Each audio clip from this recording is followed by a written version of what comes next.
Welcome to the Infowars Nightly News. I'm David Knight. It's Monday, October the 14th, 2013, and here are our top stories. Tonight, domestic opposition continues to gate veteran memorials. Then, Michael Savage joins the hunt for missing nukes. And food stamp recipients ransack a Wal-Mart. That's next on the Infowars Nightly News. Because let me tell you something, when these things implode like this, it'll implode so bad that the globalists won't even be able to ship in food and stuff for themselves.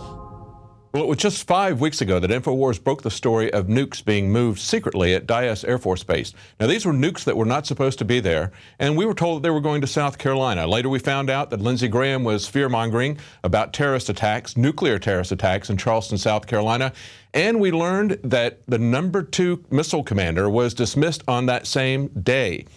Now, when that happened, a retired Air Force General Eugene Habinger said, "I know of no other case ever of a deputy commander who was relieved for cause." Now, he was the commander from 1996 to 1998, and it was a nonsense charge. He's not been charged by local authorities. But then it got much stranger on Friday. The number 1 commander of missile commands, nuclear missiles, was dismissed. And no one else other than Infowars and Michael Savage are interested in reporting this story. The crony media isn't interested in investigating anything about nukes being moved or even what appears to be an unprecedented purge of top-level nuclear commanders. And the fact that these firings were leaked in an email, and the email said that it was due to a lack of trust over a temporary assignment. This is a general who's in charge of all the nuclear commands. I wonder what kind of a temporary assignment he might have been on. Now, of course, it also is interesting to note that the general who relieved him of command had previously been in charge of space and cyberspace. Now, that would have obvious connections to the surveillance state. So the crony media is not interested in covering this, and I guess that is the real story. Now, also breaking on this weekend, if you remember, Obama is shutting down everything, right? He shut down all the memorials in Washington. These are memorials that are out in the open where there's no entrance fees. He even tried to shut down the Grand Canyon and thousands of miles of the Atlantic Ocean. But when he tried to keep World War II vets away from their memorial, that was a bit much for most people. And this weekend, they took him on. They took down the barricades, and they defiantly but peacefully took them to the White House and stacked them in front of it. Now, today, they put them right back because Obama just doesn't realize what a PR disaster his behavior is. He's acting like a petulant, spoiled brat. And look at this video footage of this guy just spoiling for a fight with the veterans, egging them on. Isn't that disgusting? I mean, Obama is saying to the World War II vets, you didn't build this. And for once, he's right. They fought for something very different than the kind of government that we're getting from Barack Obama. Now, there was another confrontation at the White House this weekend, and this was from a Nobel Peace Prize nominee who lost to Obama for the Nobel Peace Prize. Malala is from Pakistan, and she confronted him about drone strikes, and she expressed her concerns that drone attacks are fueling terrorism. Innocent victims are killed in these acts, and they lead to resentment among the Pakistani people. That's right, they actually create more terrorists than they kill. Now, we're being warned all the time by the mainstream media that irreversible damage is going to be done to the economy if we don't take care of this next crisis coming up on Thursday, the debt ceiling. This is what they're typically saying.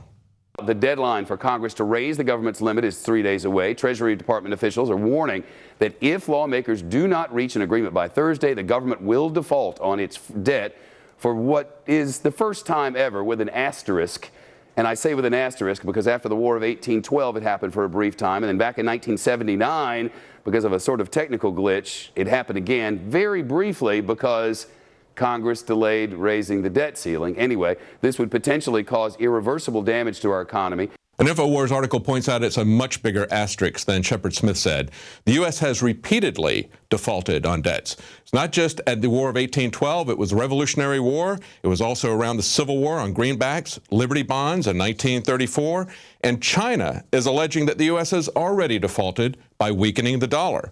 When they print massive amounts of money, if you've got a debt with someone and you decide you're going to pay them back with monopoly money that you've just printed with a fiat currency, that's a way of defaulting. Are we going to allow the government to grow the debt by another 5 or 6%? That's what they're looking for with the ceiling. They're going to use that ceiling. They wouldn't call for it and demand it if they didn't need it. We've got to stop the spending. And the irreversible damage that's being done to this country is not by refusing to go into greater debt. It's by shipping our jobs overseas, taking away labor, taking away our income-producing ability, and now we're going to be transferring away small businesses, local businesses, as well as our wealth with things like the Trans-Pacific Partnership. On Friday, Mike Adams was on the Alex Jones radio show, and he was talking about the unfinished and unusable Obamacare website, and he pointed out that there would be major catastrophic issues if the EBT site were to go down, and the very next day, that's exactly what happened. So what does it tell us about society when we see this happening? How did people react? We saw the EBT card food stamp recipients ransacked Wal-Mart stores. Wal-Mart tried to work with them and tried to give them some leniency to let them purchase things even though they couldn't verify if they had any money on their EBT account.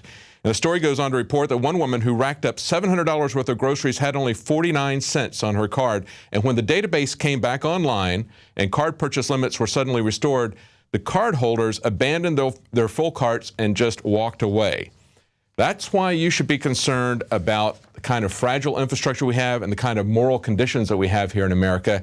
And you should also be concerned about another infrastructure, not one that's falling apart, but one that's being built, an infrastructure of tyranny with the TSA and with secretive courts. We learned today that the NSA gets a green light from a secret court.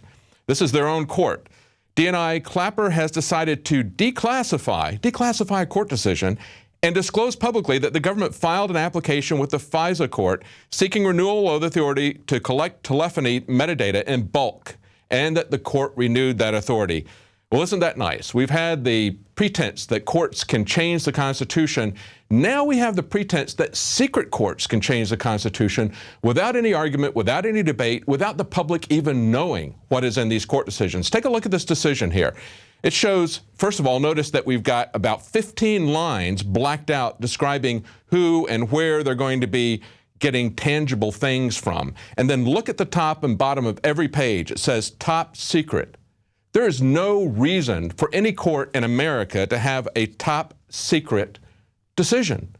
The U.S. needs to know about that. They pretend that they're changing the Constitution. They aren't. The emperor has no clothes. And yet what we hear today is in direct contradiction to that. We see that Sensenbrenner, who was one of the ones who put together the Patriot Act under George Bush, is now saying that he's going to put the NSA bulk collection of data out of business. He says it's time to put their metadata program out of business. Well, since he wrote the Patriot Act and since he hasn't really been involved in civil liberties for the last 12 years, is this anything more than a head fake? Is he really kind of concerned that this Frankenstein monster that he's created, he needs to distance himself from it now that he sees the peasants picking up pitchforks and torches? I think that's all there really is to it. If he's really serious, we'll see them shut down the FISA court and we'll see him put in jail the judge that issued this decision, as well as the FBI people and the NSA people who are using that decision. Well, it's not just the feds who are getting into the Tyranny Act. It's also at local state government. And we got a special report right after the break with Alex Jones showing you what happened in Austin this weekend.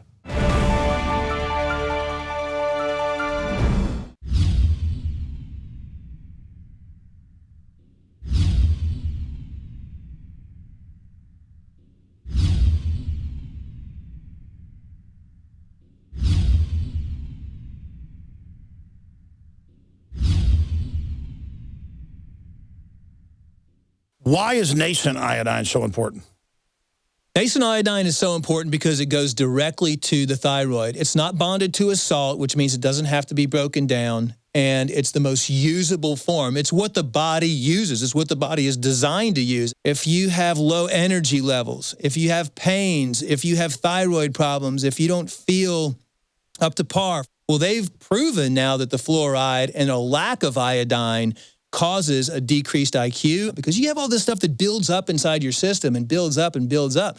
And that's why some people, when they start taking iodine, will have what's called a Herxheimer reaction or a detoxification reaction. But that's a good sign. That means you're detoxifying all that fluoride buildup, the mercury buildup in there, the bromine buildup in your system, and the chlorine buildup in your system. You don't want those things. All of those things have been proven as carcinogens. That's one of the reasons prostate cancer is on the rise too, is because prostate takes up iodine, and the men that are lacking iodine causes the prostate to become cystic and causes the prostate to swell and eventually leads to prostate cancer. There's been an extreme rise in polycystic ovarian disease, PCOS, with women, fibrocystic breast disease, because iodine is stored in the breast tissue, the ovaries, the prostate glands in men. It's utilized by every single cell in the body. Why does this almost taste good compared to other iodine that tastes horrible? That's because it's real iodine atomic form. We wanted something that's going to go straight into the bloodstream and straight into the thyroid gland. We wanted to put it in a vegetable glycerin base. That's a USP kosher certified vegetable glycerin base. And that product is not tested on animals. It's vegan friendly. It's gluten free. It's GMO free. Of all the things I've done, Nascent Iodine was just absolutely amazing. So we developed with Dr. Group a double strength, low price. InfoWarsLife.com, Survival Shield, the Atomic Nascent Iodine, available right now. Welcome back. There are people at all levels of government that are just itching for a crisis, real or imagined, to show that they have power. This is what Alex Jones encountered today. They call it security, but really, the nanny state is mastering the people, totally enslaving them into a prison, the so-called security state. It's all by design. Talk about how ridiculous the city of Austin is. It's a couple days after major rains, and they will shut sometimes for weeks all the Greenbelt Trail entrances because of the nanny state saying it's too dangerous for people to even get near rapids. That's like saying shut all the roads down because some pedestrian might walk out and get hit by a car. And of course, that is thousands of times more dangerous. And it's just like they've banned dodgeball and now playing any ball games at most public schools. This is the nanny state. They want you trained to be an absolute, total prisoner, while the government trains specialized paramilitary forces with armored vehicles and tanks to kill you at the instant you don't follow orders. And the TSA says, we will arrest you if you make jokes about us. You are also reminded that any inappropriate remarks or jokes concerning security may result in your arrest. We appreciate your cooperation while these measures are in effect. The idea that this has to be shut down, they say, because people might walk a half mile down here to Barton Creek, just shows the prison that they built in the name of safety. And that was actually done with the Chinese emperors by the bureaucratic class. They turned them into prisoners in the name of safety and security. That's what's happening to everybody right now. Honeybees kill 200 plus people a year. That's more than terrorists. We need TSA down here to protect us from honeybees. I mean, we've got to be protected. Of course, I shouldn't joke around. They're making people wear helmets in England and now in places like New Jersey to play soccer. Shouldn't give them any ideas. 14 out of 20 Austinites in the questionnaire we did on the street, we have video of it, should make everybody wear helmets to walk down the street. Can I get you to sign my petition to compel people to wear helmets while they're walking? Sure. Awesome. Can I get you to sign up to make everyone wear one? No, it's like... To just go Would ahead. that be a mandatory law or something you're saying? I mean, I hope so. We can get it passed. Well, I think UT, we're super trendy, so we can get it. What starts here changes the world. I'm down for it. We can't be trusted, and that's why if we can just make this a law, a rule that we can enforce. Yeah, no, of course, tickets for anyone without helmets. Godspeed. You can do it. And of course, when I started walking up here, a woman said, hey, you can't go down that path. It's closed. I was getting out of my car. She was getting in hers. I walked past her. She came about 100 yards out of her way to follow me up to the entrance of the path to say, hey, it's closed. You can't go in there. And she said it with authority and pleasure. I said, you know what? I don't pay attention to bureaucratic baloney. I'll go down here on my own risk. Oh, I'm so daring to walk down in America down a forest path I guarantee you, when we put this on the nightly news and then it goes on YouTube later, there'll be people that agree with the system. Guaranteed. And that's just the example of what I'm talking about. That poor woman wouldn't go out of her way to defend liberty, the Bill of Rights, the Constitution. She wouldn't dare go to the NSA and tell them stop spying on her illegally. She would just come up aggressively and with pleasure because she believes she's enforcing for the state and tell me, hey, you don't go down there. Oh, look right here. Looks like folks are already awake in this area. How crazy is it to walk up and see that? Okay, bro, you're a jogger I see down here sometime. You just came running from another angle, and you told me you've seen them writing tickets? Yeah, sure. They write tickets for lots of stuff out here. Park closed. We should get away from the street. Really? Yeah. Really? Yep. Amazing, bro. Thank you. They'll write you a ticket. I'll see you on the... All right, thanks. Well, there you go, folks. Total prison. Alex Jones signing off for now for Infowars.com. Follow us on Twitter at RealAlexJones. Well, a power grab that we should all be concerned about is the much larger power grab of Agenda 21. And if you want to learn about that, you can get Behind the Green Mask by Rosa Corey at the InfoWarsStore.com. Find out how they're going to use local tyranny to take over not just green spaces for a weekend. And if you're watching on YouTube, please consider getting a subscription to PrisonPlanet.tv. You can watch that along with 10 other friends simultaneously, and it helps to support our operation here. Now, speaking of YouTube, one of the larger YouTube channels hosting Infowars content is Change the Channel.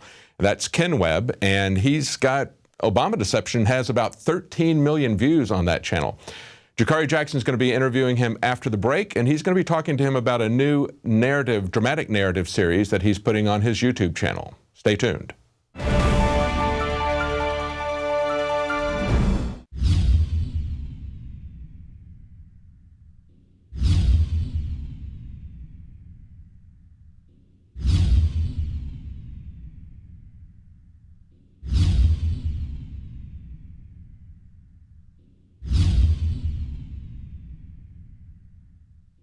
Many anthropologists and archaeologists believe that before man even discovered the power to harness and use fire, we were involved in agrarian activities. That is, taking the seeds of plants and then replanting them to produce more. The very foundation of our modern civilization and human culture is centered around the planting and cultivation of edible plants. Here are some of the amazing deals at InfoWars Seed Center at InfoWarsShop.com.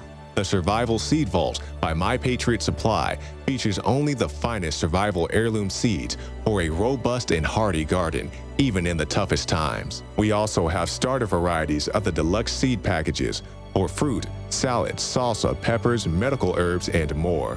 Go to the InfoWars Seed Center at InfoWarsShop.com. And remember, the revolution against tyranny is growing.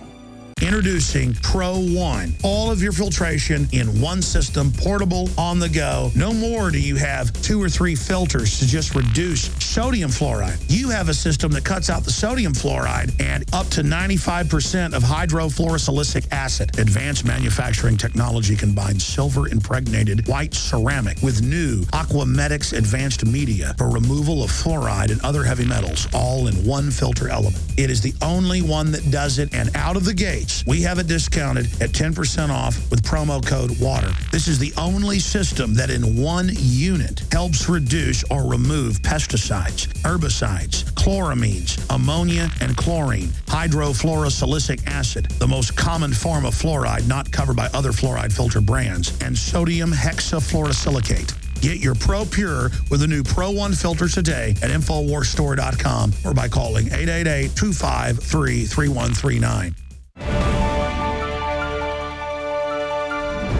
And welcome back.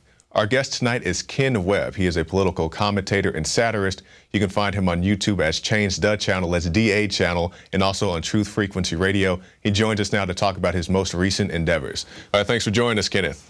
Hey, thanks for having me. Now, Ken, I'm familiar with your work and the things you do, but for the people who don't know, tell us about Change the Channel and also Truth Frequency Radio.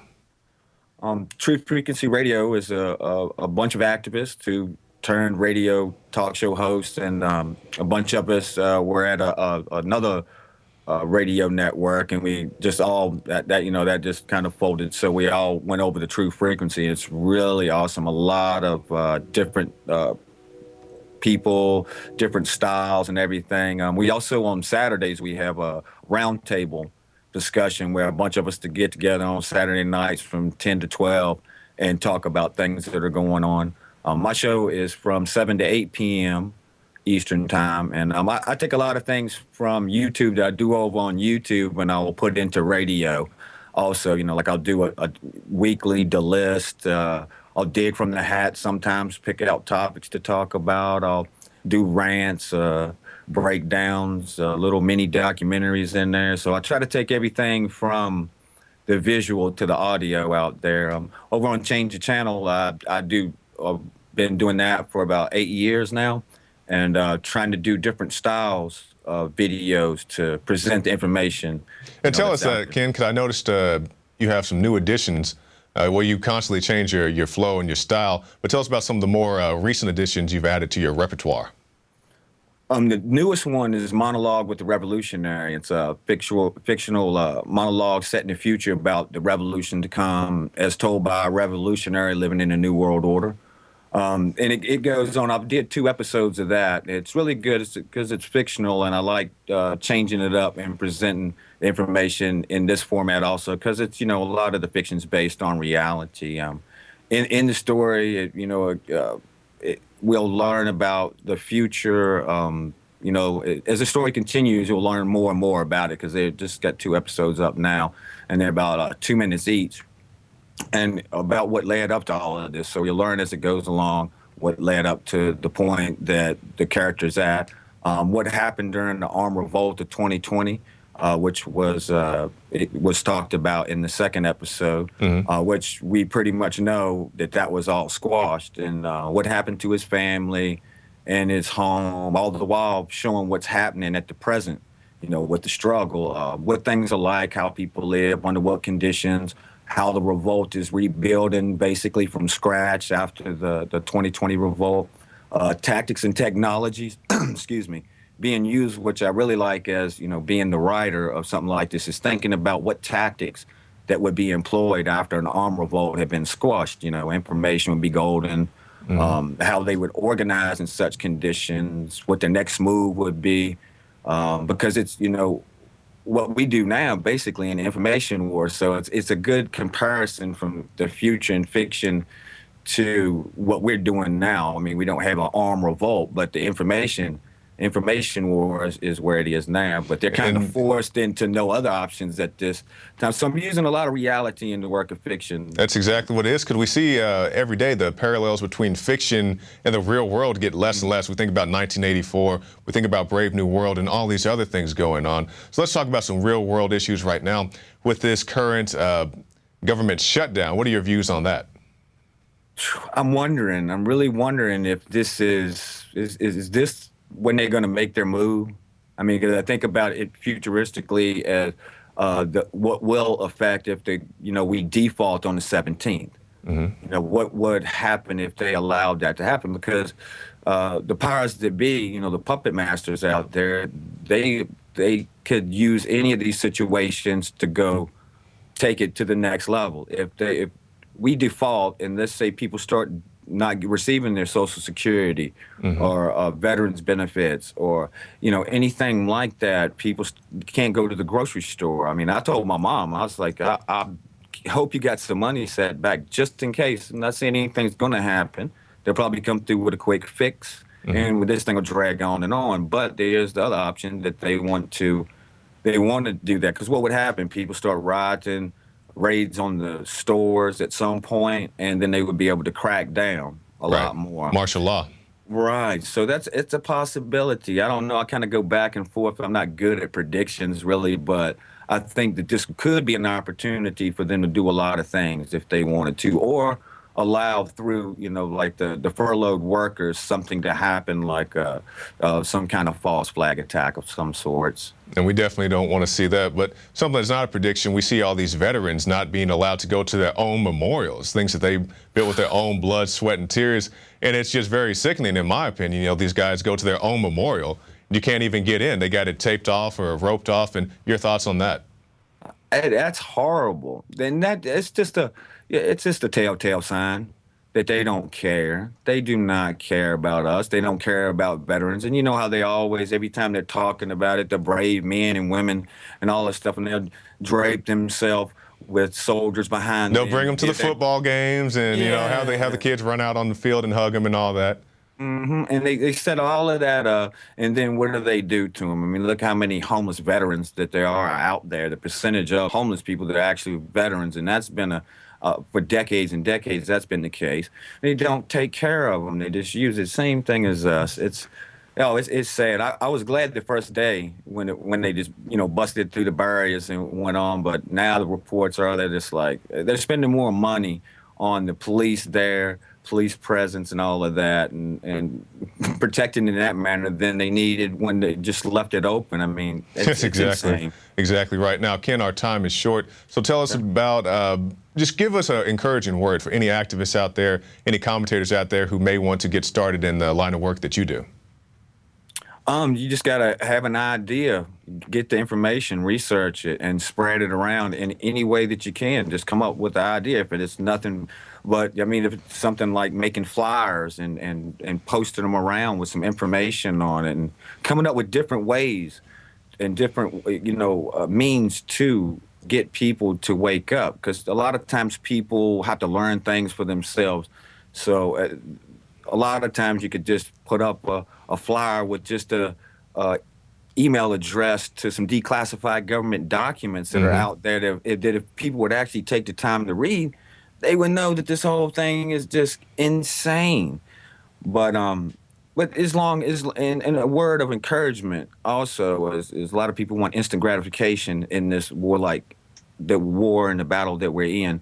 And I don't think that that's going to happen. I think that we just need to keep on our present course of this information war and always know that as long as they are there, we're going to be there. Exactly right. You can destroy the entire world and say 3 cats, you know, got in a rocket ship and blasted off. You got 3 people. One's going to think they the top dog with their mentality. The number 2 guy's going to sit there and want to be number 2. And there's going to be the third person's going to be the bottom of the barrel. He's going to be the slave to them. He's always going to be number 3. And in that mindset, the revolution will continue. Exactly. Now, sorry to cut you off there, Ken, but our time is short. And I definitely appreciate you, Ken Webb. Change the channel. That's DA channel, and also Truth Frequency Radio. Thank you for your time, man. Hey, thanks a lot, man. And one of the great things about Ken is he posts many of our videos on his YouTube page, Change the Channel. Bomb Deception is there, as well as many others. But you can also find those on prisonplanet.tv, where you can get yourself a 15-day free trial. You can get the Alex Jones Show, the nightly news, the special reports, the rants, and of course, the movies. So be sure to become a member of prisonplanet.tv. I'm Jakari Jackson for the Infowars Nightly News, and we'll see you next time.